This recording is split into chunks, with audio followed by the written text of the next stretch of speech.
Guess we're in the church? Okay. Oh, okay. And this must be the music room.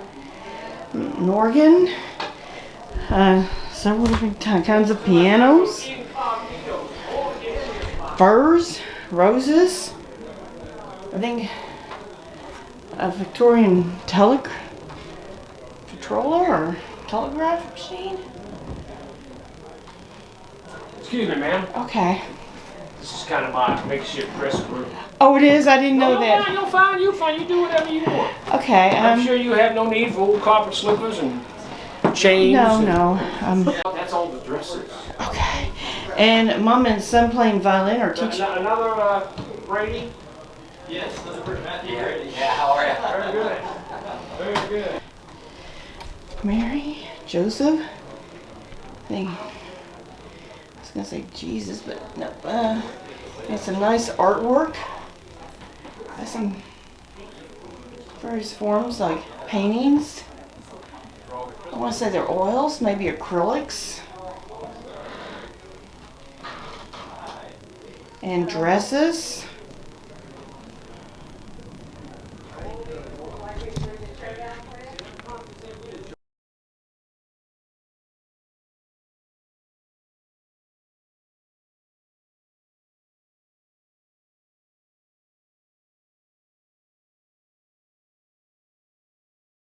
Who are here would just like to tell us where you're from. That would be something our people were here when this territory opened up.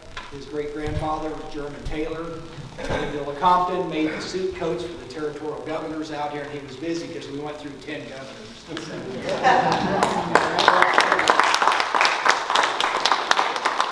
Charlie Winter is back in the hall, but her ancestors also came, or her husband's ancestors came in 1856 also. But listen, we couldn't be where we are today without Tim and what it meant not only to Kansas territory but to the nation. And Kevin Griffin will be presenting. And anyway, thank you for coming. And we would like to ask you to time travel with us back to territorial Kansas when Lecompton was the capital, OL. AL of Kansas territory. And this building we're in started out to be the capital, OL, of Kansas territory. Never finished. So we're going to ask you to come with us 160 plus years ago to territorial Kansas. Behind me is the territorial seal of Kansas. It says, erected May 30th, 1854 with the opening of Kansas and Nebraska territories with the infamous Kansas-Nebraska. Authored by Stephen A. Douglas, pushed through Congress to open twin territories, Kansas and Nebraska, under the concept of popular sovereignty. Well said. Whether or not the ladies speak here today is not for Jim Lane to determine. I'm going to ask you folks, shall we allow these mere females to speak here today? Yes. Very well. Yes. Very well, madam. Rena Nichols. Then we're going to start the official town hall meeting, most appropriately hearing from the Free State Governor of Kansas, Dr. Charles Robinson. I said Dr. Charles Robinson, Free State.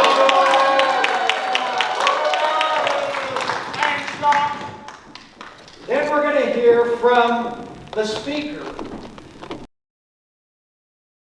All you folks on the Missouri side, I'll tell you what I tell the young ones. You may not be too enthusiastic about being on this side, but when you grow up, which some of you have, you don't know what you might have to stand for. And as a doctor, let me say that a good spirit and cheers is good for your emphysema. All right, woman. Now, all you folks, if you don't mind, all you folks on the Missouri side, I'll tell you what I tell the young ones. You may not be too enthusiastic about being on this side, but when you grow up, which some of you have, you don't know what you might have to stand for.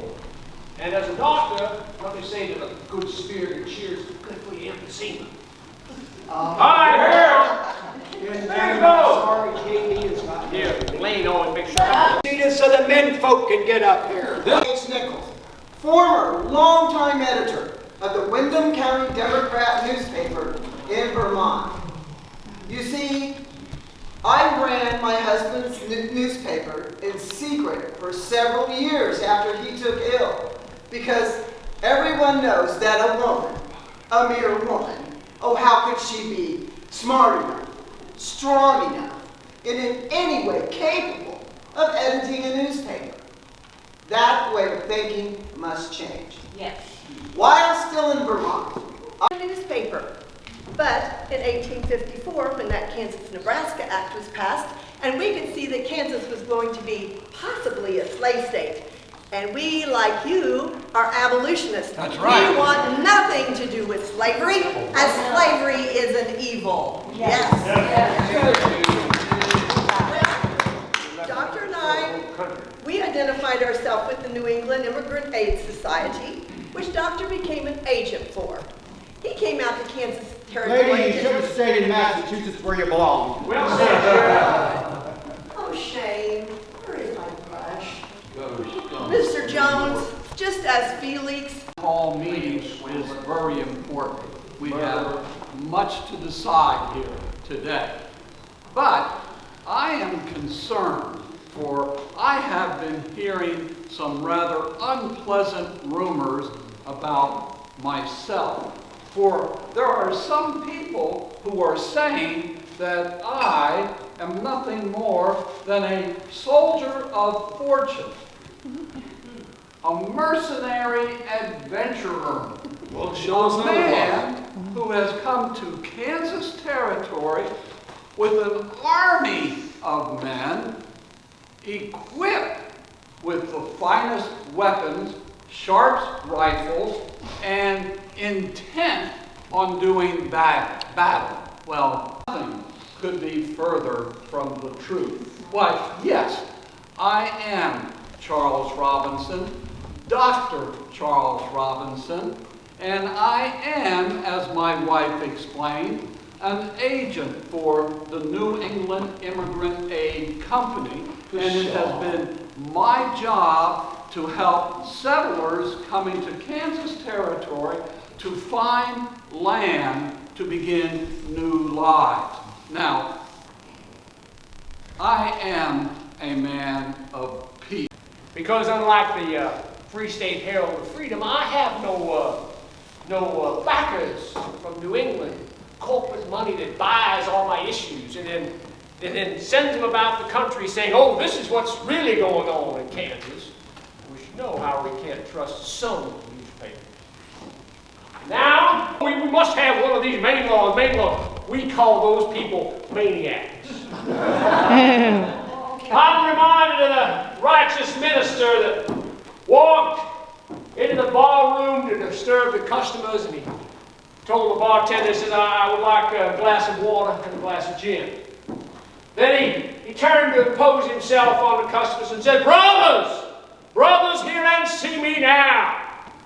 And then that preacher reached his pocket and pulled out a little matchbox and pulled out a little wiggly worm out of that matchbox. He dropped that little wiggly worm in the water, and that little worm just swam up and down.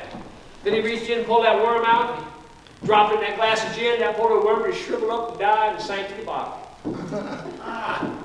And that preacher said, brothers, what does that show you? And some fine Democrat in the back said, if you drink gin, you don't get worm.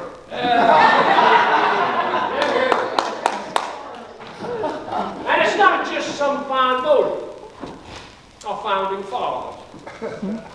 Benjamin Franklin, Dr. Benjamin Franklin, founded the University of Pennsylvania Medical School, of which I attended. He said, wine is full of wisdom, beer is full of happiness, and water is full of bacteria. Now, speaking of bacteria, let me address these radical, free soul abolitionist types. We know the company you keep.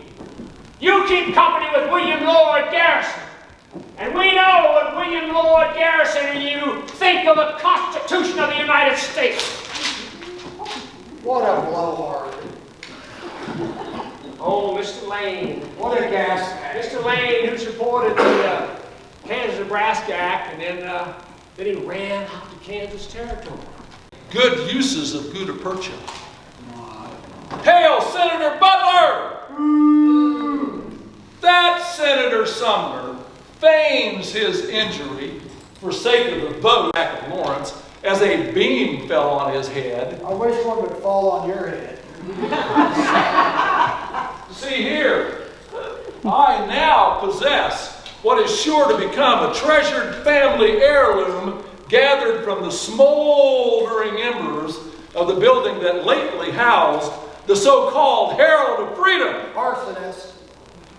Ye Yankees should be looking more closely to Henry Beecher's church goings-on and less at his sister Harriet's damnable book, Uncle Tom's Cabin, Life Among the Lowly. Have you not read this Yankee rubbish? Very good. To be truly informed, one should see Grayson's The Hireling and the Slave. Ye northern industrialists should conspire against the government less to increase more your manufacture. Water wheels in the 19th century. The cotton gin has made our South so productive that cotton rots on the wharves because ye in the Yankee states cannot keep pace with the supply of raw material. Yea, we Missourians strive to see the next wave of industry sweep the mills from the north to our port cities in the south, and yes, Texas. That's right. Leaving Anvil and Forge to... For the globe. I owned no slaves and I killed no one. Compare that to these free state abolitions. Charles Robinson, the so-called first governor, killed a man in California, stole the land from the Native Americans in Kansas, and was almost impeached. Sir, you know that that's a lie. First, that man in California, he pulled a revolver on me, and at point-blank range, sir, he shot me in the chest. Only then did I pull my revolver, and I returned fire, and that man died. But that's not murder, that's called self-defense. And that proves that you're a bald-faced liar. Yes, sir. Why don't you and your wife...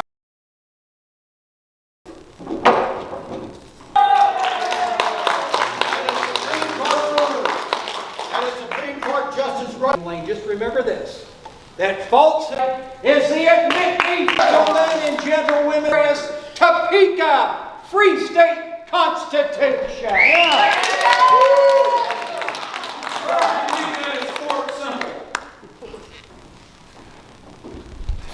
The pro-slavery Lecompton Constitution. Brother Kansas will enter the Union under the great, glorious Topeka Free State. Now,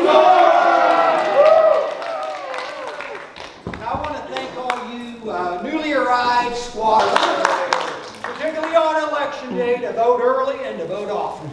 Make Kansas the next free state.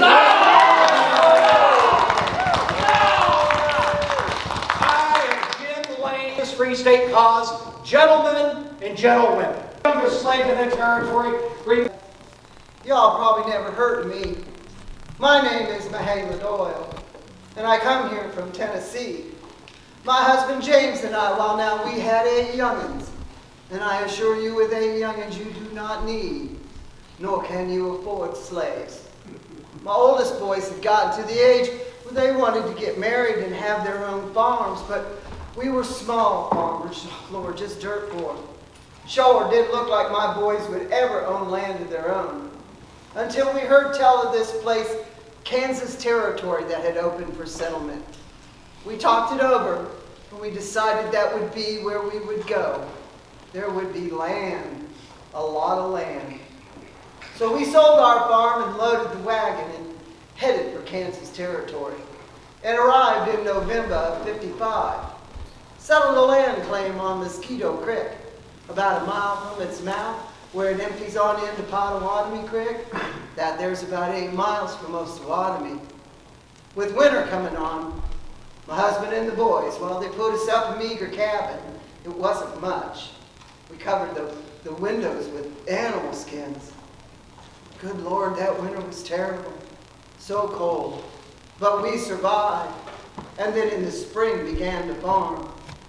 I had planted a vegetable garden, and on that Saturday morning in May, I was tending to that garden when I had a terrible premonition that something direful was about. I consecrate my life to the destruction of slavery. I am Captain John Brown of Osawatomie. The subterranean pathway will help me in this task. The Allegheny Mountains, running from Pennsylvania through Maryland, south to Virginia, honeycombed with natural caves and forts, placed there by God for the emancipation of the Negro race. My sons came to Kansas in 1854 to farm the land. Men, get on your arms.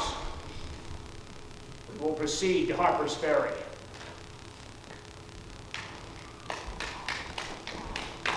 Citizens, including the great-grandnephew of President George Washington. But by midday on the 17th, John Brown's fortunes began to turn.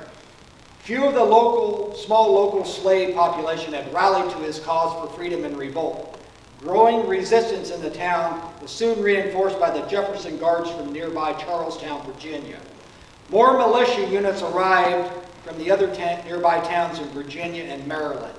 Several of Brown's men were cut down. They were also made casualties of some of the townspeople. One, a former slave, and another, the Harper's Ferry mayor. As the citizens of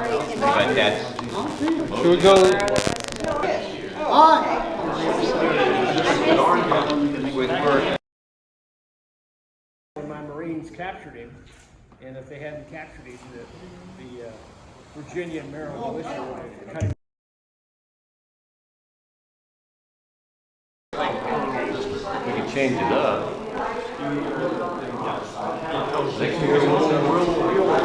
Both eyes, yes. All right, thank you. Thank you. All right, everybody, your best Lincoln look. Great. I know.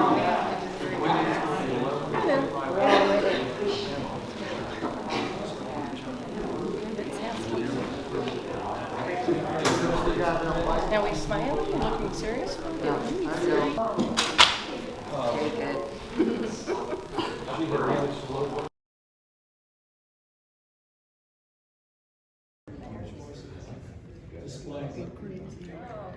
I got you. I got it.